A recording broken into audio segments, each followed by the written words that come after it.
Hello friend, welcome to study with Dev. इस video में हम वर्ल्ड ज्योग्राफी स्टार्ट करेंगे। वर्ल्ड ज्योग्राफी में हम पूरी पृथ्वी का अध्ययन करते हैं, क्योंकि पृथ्वी हमारी सौरमंडल का एक सदस्य है जिसका भौगोलिक अध्ययन हम उसके एक नमूने से करते हैं जिसे ग्लोब कहा जाता है। पर हमें दो तरह की रेखाएं दिखाई देती हैं, लेटीट्यूड लाइन और लॉन्गिट्यूड लाइन, यानी कि अक्षांश रेखाएं व देशांतर रेखाएं। इन रेखाओं से ही पृथ्वी पर किसी स्थान व स्थिति का निर्धारण किया जाता है। ये रेखाएं होती हैं, ये क्या होती हैं? काल्पनिक रेखाएं होती हैं। चलिए इन दो रेखाओं के बारे में अच्छे से अध्ययन करते हैं। पहले हम बात करते हैं अक्षांश रेखाओं की या लैटिट्यूड लाइन। हमारे ग्लोब पर दो ध्रुव होते हैं, एक उत्तरी ध्रुव और दूसरा दक्षिणी ध्रुव। ग्लोब पर पश्चिम से पूर्व की ओर खींची गई काल्पनिक रेखाएं अक्षांश रेखाएं कहलाती हैं। पृथ्वी के बीचों बीच एक 0 डिग्री अक्षांश रेखा होती है जिसे हम भूमध्य रेखा या विषुवत रेखा कहते हैं। ये पृथ्वी के इंग्लिश में इक्वेटर कहा जाता है। ये पृथ्वी को दो बराबर भागों में बांटती है, एक उत्तरी गोलार्ध व दक्षिणी गोलार्ध में। अब ध्यान रखिएगा कि 0 डिग्री अक्षांश रेखा पर सभी का जो अक्षांश होता है वो 0 होता है। जैसे कोलंबिया, ब्राज़ील, मालदीव व इंडोनेशिया, ये जितने भी देश हैं ये सभी 0 डिग्री अक्षांश पर स्थित हैं। इन देशों में जो अक्षांश की स्थिति होती है वो कितनी होती है? 0 होती है। क्लियर? अब देखिएगा कि इस भूमध्य रेखा के उत्तरी व दक्षिणी दिशा में एक एक डिग्री के अंतराल में 90-90 अक्षांश रेखाएं खींची होती हैं, यानी कि किसी भी स्थिति में 90 डिग्री से ज़्यादा अक्षांश नहीं हो सकता है। ध्रुव पर 90 डिग्री अक्षांश की स्थिति होती है ध्रुवों पर। ग्लोब पर सभी अक्षांश रेखाएं एक दूसरे के समांतर होती है। वेरी वेरी इंपॉर्टेंट क्वेश्चन कि हर एग्जाम में ये पूछा जाता है कि ग्लोब पर सभी अक्षांश रेखाएं एक दूसरे के समांतर होती हैं और दो अक्षांशों के बीच की दूरी 111 किलोमीटर होती है। जैसे आप इस डायग्राम में देख सकते हैं कि 1 डिग्री अक्षांश व 2 डिग्री अक्षांश के मध्य की दूरी। आगे देखिए, इस भूमध्य रेखा या 0 डिग्री इक्वेटर के उत्तर में 23.5 डिग्री अक्षांश रेखा को कर्क रेखा कहते हैं और इसे इंग्लिश में ट्रॉपिक ऑफ कैंसर कहा जाता है। अब 21 जून को सूर्य कर्क रेखा के एकदम ऊपर होता है, इस कारण इस दिन उत्तरी गोलार्ध में सबसे बड़ा दिन होता है। एग्जाम में पूछ लिया जाता है कि उत्तरी गोलार्ध में सबसे बड़ा दिन व दक्षिणी गोलार्ध में सबसे बड़ा दिन कौन सा होता है।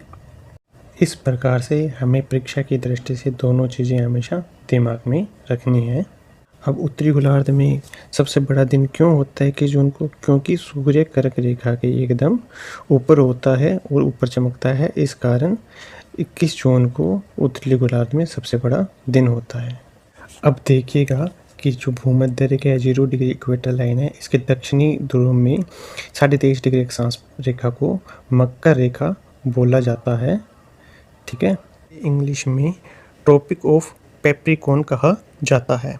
22 दिसंबर को सूर्य मकर रेखा के एकदम ऊपर होता है, इस कारण यह दिन दक्षिणी गोलार्ध का सबसे बड़ा दिन होता है। तो ये दोनों क्वेश्चन इंपॉर्टेंट है कि उत्तरी गोलार्ध में 21 जून को व 22 दिसंबर को मकर रेखा दक्षिणी गोलार्ध पर सबसे बड़ा दिन होता है। अब 0 डिग्री उत्तरी व दक्षिणी गोलार्ध की बात करते हैं कि अगर उत्तरी ध्रुव व दक्षिणी ध्रुवों के बिंदुओं को माना जाए तो कुल अक्षांशों की संख्या 179 होगी। अगर कुल रेखाओं की संख्या मानी जाए तो 181 होगी। इसमें 0 डिग्री अक्षांश रेखा को भी शामिल किया जाता है। दोस्तों, मैं अब आपको बड़ा ही इंटरेस्टिंग पॉइंट बताता हूँ। जैसे अभी हमने भूमध्य रेखा के बारे में, कर्क रेखा के बारे में और मकर रेखा के बारे में पढ़ा। अब अफ्रीका एक ऐसा महाद्वीप है या कॉन्टिनेंट है जहाँ ये तीनों रेखाएं गुजरती हैं। अगर आप दूसरे कॉन्टिनेंट देखेंगे जैसे कि अमेरिका, एशिया, ऑस्ट्रेलिया, तो वहाँ आपको सिर्फ एक ही रेखा गुजरती हुई दिखाई देगी। तो अफ्रीका एक ऐसा है जहाँ तीनों रेखाएं गुजरती हुई हमें दिखाई देती हैं एक साथ। किसी से एक रेखा गुजर रही है तो किसी महाद्वीप से 2 रेखा, लेकिन अफ्रीका एक ऐसा महाद्वीप है जहाँ तीनों रेखाएं गुजरती है। बहुत ही महत्वपूर्ण टॉपिक या पॉइंट है, ध्यान रखिएगा। चलिए हम आगे अब बात करते हैं देशांतर रेखाओं के बारे में या लॉन्गिट्यूड। ग्लोब में उत्तरी ध्रुव व दक्षिणी ध्रुव को मिलाने वाली रेखा को या काल्पनिक रेखा को देशांतर रेखा कहा जाता है। अब क्या होता है कि ध्रुवों से भूमध्य रेखा की तरफ जाने पर देशांतर रेखाओं के बीच दूरी बढ़ती जाती है और भूमध्य रेखा से ध्रुवों की ओर जाने पर देशांतर रेखाओं के बीच की दूरी घटती जाती है। जैसे आप इस डायग्राम में देख रहे हैं कि ध्रुव पर जा रहे हैं तो घट रही है और बीच में आ रहे हैं तो हम बढ़ रही है। देशांतर रेखाएं समांतर नहीं होती है या समांतर नहीं खींची जाती है। अब आप ये पॉइंट ध्यान रखिएगा। अब आगे देशांतर रेखा के बारे में हम बात करते हैं कि देशांतर रेखा पर जो दो बीच में सबसे अधिक दूरी होती है ना, वो भूमध्य रेखा पर होती है, यानी कि 111.3 किलोमीटर दूरी होती है भूमध्य रेखा पर। तो अब देखिए कि सभी देशांतर रेखाओं की लंबाई बराबर होती है, इसी कारण इन देशांतर रेखाओं की गणना करना डिफ़िकल्ट होता है। इसीलिए ग्रीनविच वेधशाला को 0 डिग्री देशांतर रेखा माना गया है। अब इसी देशांतर रेखा को 0 डिग्री को प्रधान यामोत्तर रेखा या प्रधान मध्यांतर रेखा या ग्रीनविच रेखा कहा जाता है। अब आपको 0 डिग्री देशांतर रेखाओं के नाम याद होने चाहिए, यानी कि प्रधान यामोत्तर, प्रधान मध्यांतर या ग्रीनविच रेखा इन्हें कहा जाता है। इम्पोर्टेंट क्वेश्चन बनता है। ओके, इस 0 डिग्री देशांतर रेखा से पूर्व और पश्चिम की ओर हर एक डिग्री के अंतराल में 180 देशांतर रेखाएं खींची गई होती हैं। तो कुल मिलाकर 360 डिग्री देशांतर रेखाएं गोलों पर खींची होती हैं। अब देखिए 180 डिग्री पूर्व व 180 डिग्री पश्चिम देशांतर रेखाएं एक ही हैं। इसको लेकर आप कंफ्यूज मत होइएगा। कुल मिलाकर 360 रेखाएं गोलों पर हमें दिखाई देती हैं। अब जैसा कि आप देख सकते हैं कि 0 डिग्री देशांतर रेखा और 180 डिग्री देशांतर रेखा ये दोनों एक दूसरे के विपरीत होती हैं। अब देखिए, अब जो 0 डिग्री देशांतर रेखा है ये कर्क रेखा को अल्जीरिया में प्रतिच्छेद करती है, भूमध्य रेखा को गिनी की खाड़ी यानी कि अटलांटिक महासागर में प्रतिच्छेदित करती है और मकर रेखा को नामीबिया के पश्चिम क्षेत्र यानी कि अटलांटिक महासागर में प्रतिच्छेदित करती है। ये बहुत ही इम्पोर्टेंट है। जो 0 डिग्री देशांतर रेखा यानी कि ग्रीनविच लाइन है, तीनों मेन लाइन आ रही है, जैसे कि कर्क रेखा, भूमध्य रेखा और मकर रेखा को किस स्थान पर प्रतिच्छेद कर रही है, ताकि जो भौगोलिक स्थिति है वो हमें पता होना चाहिए और हमारे एग्जाम में वहाँ से क्वेश्चन बन जाता है। अब हम बात करते हैं कि 0 डिग्री देशांतर रेखा है जो, उस पर कौन कौन से देश स्थित हैं, और यहाँ से भी एग्जाम में बहुत सारे क्वेश्चन बने हैं। कौन कौन से देश स्थित हैं 0 डिग्री देशांतर रेखा पर? इसमें पहला है यूके, दूसरा फ्रांस, स्पेन, घाना और अल्जीरिया है। जो अल्जीरिया है ये कर्क रेखा को काटती है अफ्रीका में। अब और इसके बाद आ जाता है अंटार्कटिका। ये सभी देश 0 डिग्री देशांतर रेखा पर स्थित देश हैं। इन सभी देशों को आपको दिमाग में रखना है ताकि यहाँ से हमेशा क्वेश्चन बनता है तो अपना क्वेश्चन सही हो सके। तो आगे हम बात करते हैं अंतर्राष्ट्रीय तिथि रेखा या समय रेखा के बारे में, जिससे क्वेश्चन बनता है। चलिए फ्रेंड, इसके बारे में हम थोड़ा सा जानते हैं। ग्लोब में देखिए 0 डिग्री जो देशांतर रेखा का प्रयोग होता है वो समय निर्धारण करने के लिए किया जाता है, इसीलिए 0 डिग्री देशांतर रेखा को हम अंतर्राष्ट्रीय समय रेखा, इससे देश में समय निर्धारण होता है। अब जो 180 डिग्री देशांतर रेखा का प्रयोग होता है वो दिनांक निर्धारण यानी कि तिथि निर्धारण में किया जाता है, इसीलिए 180 डिग्री देशांतर रेखा को अंतर्राष्ट्रीय तिथि रेखा कहते हैं। और ये हमारा बहुत ही इम्पोर्टेंट क्वेश्चन है जो एग्ज़ाम में डायरेक्ट हमसे पूछ लिया जाता है, और हमारे एग्ज़ाम में इससे डायरेक्टली क्वेश्चन पूछ लिया जाता है कि निम्न में से कौन सी हमारी अंतर्राष्ट्रीय समय रेखा है और कौन सी अंतर्राष्ट्रीय तिथि रेखा है। तो 0 डिग्री हमारी अंतर्राष्ट्रीय समय रेखा व 180 डिग्री हमारी अंतर्राष्ट्रीय तिथि रेखा होती है जो समय निर्धारण का काम करती है। अब ये पॉइंट आपको अच्छे से क्लियर हो गया होगा। चलिए अब एक एक करके इन्हें हम समझते हैं कि कैसे समय निर्धारण होता है और कैसे तिथि का निर्धारण किया जाता है। अब यहाँ से भी देखिए, यहाँ न्यूमेरिकल क्वेश्चन बन जाते हैं, अब उनको हम अच्छे से समझेंगे। अब हम अंतर्राष्ट्रीय समय रेखा की बात करेंगे यानी कि 0 डिग्री देशांतर रेखा की। अब क्या होता है दोस्तों कि 0 डिग्री देशांतर रेखा होती है, उसका समय यूनिवर्सल टाइम या ग्रीनविच टाइम कहलाता है, जो एग्ज़ाम में पूछ लिया जाता है। अब हमारा ग्रीनविच टाइम है, यही हमारा मेन टाइम होता है जो सभी देशों का समय निर्धारण करता है। इसे ही सभी का बेस या आधार मान लिया जाता है।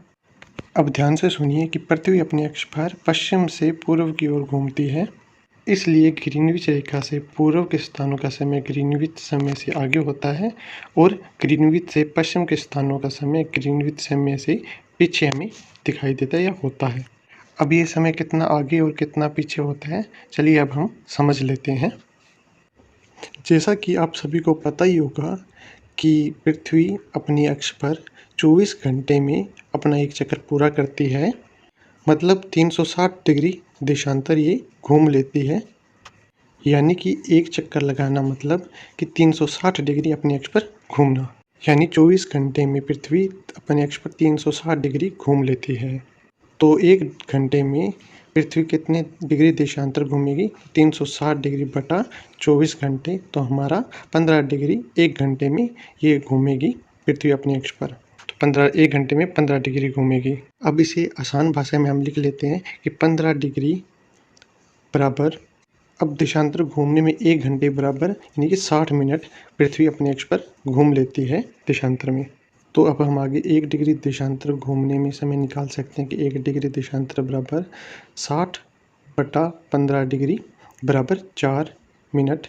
तो यानी कि 1 डिग्री देशांतर घूमने में पृथ्वी 4 मिनट का समय लेती है।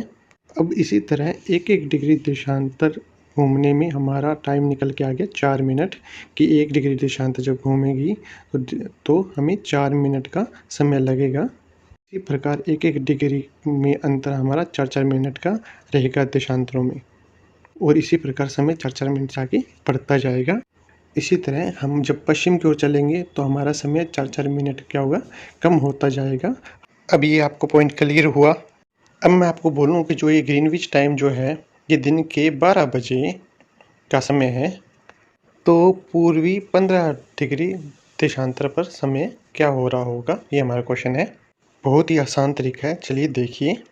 15 डिग्री देशांतर पर समय क्या हो रहा है, हर 1-1 डिग्री पर 4-4 मिनट हमारा समय बढ़ रहा है। तो 15 डिग्री बराबर 4, तो कुल समय कितना बढ़ गया, 15 चौकी 60 मिनट का समय हमारा बढ़ गया है यहाँ पे। तो हम जब पूर्वी देशांतर से चलेंगे, 12 बजे हैं सुबह के, तो 15 डिग्री आगे जाएंगे तो 60 मिनट समय बढ़ जाएगा, यानी कि हमारे दोपहर के 1 बज जाएगा। इसी के विपरीत आपसे क्वेश्चन पूछ लेते कि 15 डिग्री पश्चिमी देशांतर पर समय क्या हो रहा होगा, तो आपको क्या करना है कि 60 मिनट जो हैं वो माइनस करने होते। तो अब समय 12 है, तो 12 से 1 घंटा पीछे यानी 60 मिनट, तो 11 बजे पश्चिमी देशांतर पर हमारा समय हो जाता। इसी प्रकार जो हमारा समय होगा वो सुबह के 11 बजे पश्चिमी देशांतर पर समय हो रहा होगा। आप बहुत ही आसानी तरीके से समय निकाल सकते हैं किसी भी, बस आपको पता होना चाहिए कि 1 डिग्री देशांतर पर समय क्या होता है, 4 मिनट बढ़ जाता है। तो आप कोई भी क्वेश्चन आराम से कर सकते हैं। चलिए अब ग्रीनविच रेखा से हम भारत की स्थिति के बारे में बात करते हैं। अब हम बात करते हैं कि भारत जो है वो कितनी डिग्री पर स्थित है। वो पूर्वी देशांतर पर 82.5 डिग्री पूर्वी देशांतर पर स्थित है। ये बात आप सभी को पता है। तो अब अगर ग्रीनविच समय पर सुबह के 12 बजे हैं तो भारत में अब समय क्या हो रहा होगा, चलिए याद करते हैं। 82.5 को सिंपली 4 से गुणा कर देंगे तो हमें पता लग जाएगा कि हम ग्रीनविच से कितने समय आगे हैं। तो इसे मल्टीप्लाई किया 330 आ गया, यानी कि हम 60 से इसे डिवाइड करेंगे तो हम कितने घंटे आगे हैं, 5.5 घंटे आगे हैं ग्रीनविच समय से। तो इसी प्रकार 5:30 बजे होंगे शाम के भारत में ग्रीनविच पर, अगर सुबह के 12 बजे हैं तो अगर ग्रीनविच टाइम तुम सुबह के 12 बजे हैं तो भारत में शाम के 5:30 बजे होंगे भारत में। और इसी प्रकार भारत जो है वो ग्रीनविच टाइम से 5.5 घंटे आगे है। तो ये बात आप सभी को समझ आ गई होगी।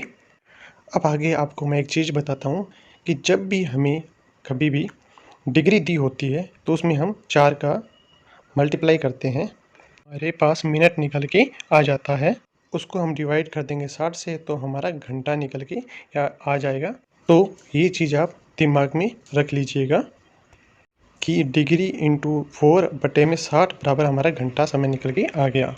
ऐसे ही हमने भारत का समय ज्ञात करने के लिए 82.5 से इंटू 4 किया और जो आया उसको हमने 60 से भाग दे दिया तो हमारा 5.5 घंटे निकल के आ गया, जो हमारा ग्रीनविच रेखा से समय आगे था। और जो हमारा समय निकल के आया वह हमें आर की फॉर्म में समय हमारा प्राप्त हुआ। अब आपको कोई ऐसे बोल दे कि कोई देश ग्रीनविच रेखा से 2 घंटे आगे है तो आपको आर की जगह 2 घंटे रखने होंगे। तो आप आर की जगह क्या करेंगे, 2 घंटे रख दीजिए तो आपका समय डिग्री बराबर 4/60 तो बराबर क्या आ जाएगा, आपका डिग्री निकल के आंसर आ जाएगा। तो इसमें हम काटेंगे तो हमारा 120/4 बराबर क्या है, 30 डिग्री हमारा निकल के आंसर हमें प्राप्त हो गया है। इस तरीके से आप कोई भी क्वेश्चन कर सकते हैं। आपको हमारा वीडियो कैसा लगा हमें कमेंट करके बताइए। अगर आप हमारे चैनल पर पहली बार आए हैं तो हमारे चैनल स्टडी विद देव को लाइक, शेयर और सब्सक्राइब कीजिए और बेल आइकन को दबाइए ताकि मेरे द्वारा जो भी नोटिफिकेशन या वीडियो अपलोड की जाए उसकी नोटिफिकेशन आपको प्राप्त हो सके। तब तक के लिए जय हिंद, जय भारत और बने रहिए मेरे यूट्यूब चैनल स्टडी विद देव पे।